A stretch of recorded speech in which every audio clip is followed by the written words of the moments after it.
Bienvenue.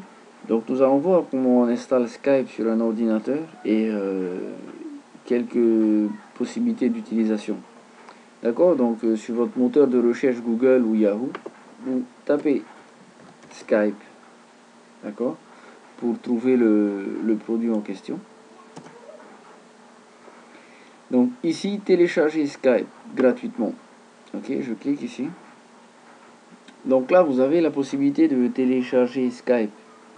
Ok, pour Windows. Ici, pour les autres téléchargements, c'est-à-dire que si vous avez un autre que Windows, vous avez la possibilité de télécharger Skype pour Mac, pour Linux, d'autres versions pour les entreprises et Skype pour Windows.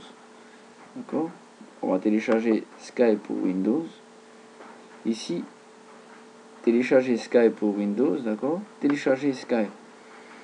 Donc Skype va se télécharger et donc je vais profiter pour vous expliquer un peu à quoi correspond Skype. Donc vous voyez, le téléchargement s'est fait ici.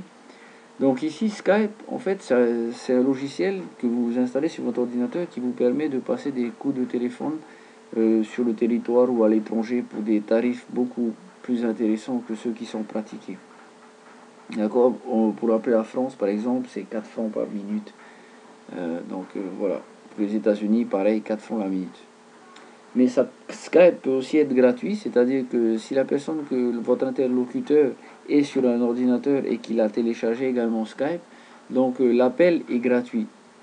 D'accord. Et en plus de ça, vous pouvez aussi faire des visioconférences. Si vous avez une webcam, vous avez la possibilité de voir votre interlocuteur. Donc c'est sympa pour les familles dont les enfants sont à l'étranger pour faire des études. Donc ça permet de voir cette personne. Ok, donc l'installation de Skype, c'est très simple. Donc on vient de télécharger Skype comme on a fait en cliquant les télécharger Skype. Donc Skype arrive ici, d'accord. Donc je clique dessus. Voulez-vous autoriser le programme suivant? Oui. Donc voilà, c'est en français, d'accord. Donc vous choisissez la langue française, c'est plus facile. Ensuite, j'accepte. Donc vous allez arriver sur une autre page. Je ne vais pas le faire parce que j'ai déjà Skype sur mon ordinateur. Mais sur cette autre page, vous suivez les instructions. C'est très simple. Il vous demande votre nom, votre prénom, une adresse mail pour vous envoyer des informations et tout ça. Et mettre un pseudo, un mot de passe et tout. Donc une inscription basique, hein, c'est pas compliqué. Ok, je vais fermer ça. D'accord. Donc voilà. Installation de Skype. Donc une fois Skype installé, vous allez pouvoir l'ouvrir et vous aurez une page comme ça qui va s'afficher. Donc cette page là est le Skype que vous avez sur votre ordinateur. Ok, donc je vais rentrer mon password pour vous expliquer ensuite comment fonctionne Skype, enfin les choses intéressantes à avoir. Wow.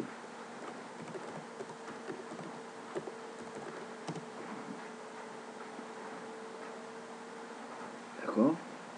Donc voilà, mon Skype s'ouvre. Ok. Donc quand Skype s'ouvre, vous avez sur la gauche ici tous les contacts vos contacts, d'accord, la liste de tous vos contacts ici, la possibilité de téléphoner ici.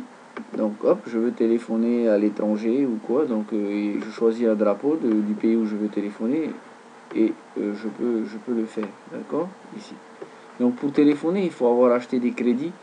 Ici, acheter plus de crédit. Ok, donc moi il me reste 3,19 $, mais c'est largement suffisant pour passer des conversations.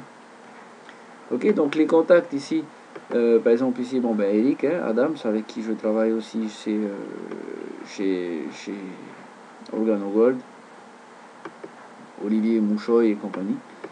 Donc voilà, comment je fais pour ajouter un contact? Donc si c'est la première fois que vous utilisez Skype, ici vous avez un onglet contact, d'accord. Je clique sur l'onglet contact, ajouter un contact. Une page s'ouvre. Si vous connaissez l'adresse mail de la personne, le numéro de téléphone, le nom et prénom ou le pseudo Skype, je dis bien ou parce que vous n'êtes pas obligé de remplir toutes ces cases, hein. En fait, il faut pour que ces cases fonctionnent qu'au préalable, quand la personne s'est inscrite, la personne que vous recherchez ait rempli les informations dans ces cases-là pour que Skype puisse faire la recherche. Du coup, c'est plus simple de trouver le pseudo Skype de cette personne. Comme ça, vous êtes sûr de tomber sur elle et pas sur une autre personne. Par exemple, je marque Pour rechercher Jonathan Crawford. Ok. Il fait la recherche. Il a trouvé plus de 154 personnes qui s'appellent Jonathan. Donc après, il faudra chercher dans toutes ces personnes-là jusqu'à trouver celle qui habite à Tahiti. Donc, bon, vous pouvez chercher, vous me trouverez sans doute. Hein. Mais sinon, il y a la possibilité d'ajouter un contact. Si vous avez directement le pseudo, Crawford Jonas pour le mien, donc vous arrivez directement sur moi. Donc c'est beaucoup plus simple. Donc voilà l'utilisation de Skype. Et donc on se revoit bientôt pour la suite de la formation.